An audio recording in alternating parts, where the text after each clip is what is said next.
Business advisory ಕಮಿಟಿನಲ್ಲಿ ಚರ್ಚೆ ಬಿಟ್ಬಿಡೋದಾ? ಅಲ್ಲ sir, business advisory ಕಮಿಟಿನಲ್ಲಿ ಏನ್ ಚರ್ಚೆ ಆಯ್ತು? ಏನ್ ಚರ್ಚೆ ಆಯ್ತು? 2 ದಿನ 3 ಮತ್ತು 4 2 ದಿನಾನೂ ಕೂಡ ರೆಸಲ್ಯೂಷನ್ ಬಗ್ಗೆ ಚರ್ಚೆ ಮಾಡೋದು ಅಂತ ಆಗಿತ್ತು. That is why I am requesting you. ಅಧ್ಯಕ್ಷರೇ, ಒಂದು ನಿಮಿಷ ಸರ್, ನರೇಗಾ ಬಗ್ಗೆ ಚರ್ಚೆ ಮಾಡ್ಲಿಕ್ಕೆ ನಾವು ತಯಾರಿದ್ದೀವಿ. ಭ್ರಷ್ಟಾಚಾರದ ಬಗ್ಗೆ ಚರ್ಚೆ ಮಾಡ್ಲಿಕ್ಕೆ ಸಿದ್ಧರಿಲ್ಲ ಅಷ್ಟೇ. ಭ್ರಷ್ಟಾಚಾರದ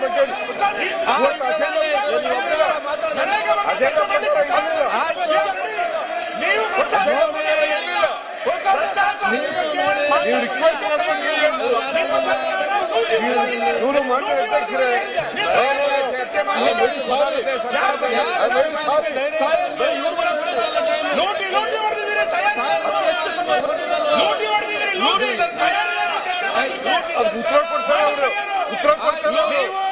ಉತ್ತರ ಕೊಡ್ತಾರೆ. ಚರ್ಚೆ ಮಾಡಿ ಅಜೆಂಡಾ ಪ್ರಕಾರ ಮಾಡಿ. ನರೇಗಾ ರಾತ್ರಿ ಅಜೆಂಡಾ ಪ್ರಕಾರ ಮಾಡಿ. ರಾತ್ರಿ ಇಡೀ ಅಜೆಂಡಾ ಪ್ರಕಾರ ಮಾಡಿ. ನೀವು 3 ಜನಕ್ಕೆ ಒಂದು ಅವಕಾಶ ಕೊಡಲೇಬೇಕು. ಲೂಟಿ ಮಾಡಿದರೆ ಈಗ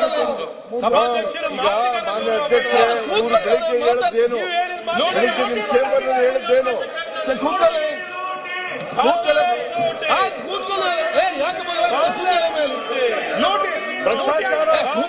ಭ್ರಷ್ಟಾಚಾರಿಗಳು ಅಂತ ಕರೆಯೋದು, ಭ್ರಷ್ಟಾಚಾರಿಗಳು ಅಂತ ಕರೆಯೋದು ನಿಮ್ಗೆ.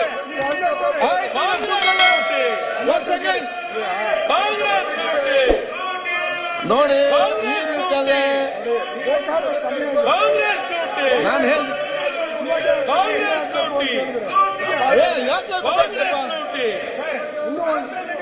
ನಾನು ನರೇಗಾ ಬಗ್ಗೆ ಚರ್ಚೆ ಮಾಡ್ಲಿಕ್ಕೆ ಆಯ್ತು, ಅಜೆಂಡಾ ಪ್ರಕಾರ ಹೋಗ್ಲಿಕ್ಕೆ, ಅಜೆಂಡಾ ಪ್ರಕಾರ ನಡೀಲಿ, ಅಜೆಂಡಾ ಪ್ರಕಾರ ನಡೀಲಿ, ಅಜೆಂಡಾ ಪ್ರಕಾರ ನಡೀಲಿ. ಓಕೆ, ಆಯ್ತು. ಸಭಾನಾಯಕರಿಗೆ ಗೌರವ ಕೊಟ್ಟಿದ್ದೀರಾ ನೀವು?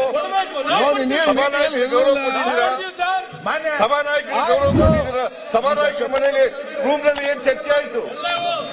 ಅಲ್ಲ ಸರ್, ಈಗ ಸಭಾನಾಯಕರು ನೀವು ಇರ್ಲಿಲ್ಲ. ಅಶ್ವಥ್ ನಾರಾಯಣ್ ನೀವು ಇರ್ಲಿಲ್ಲ. ಬೆಳಿಗ್ಗೆ ಏನ್ ಚರ್ಚೆ ಆಯ್ತು ಅನ್ನೋದು ಸರಿ ಇಲ್ಲ. This is not correct Sunil, this is not correct.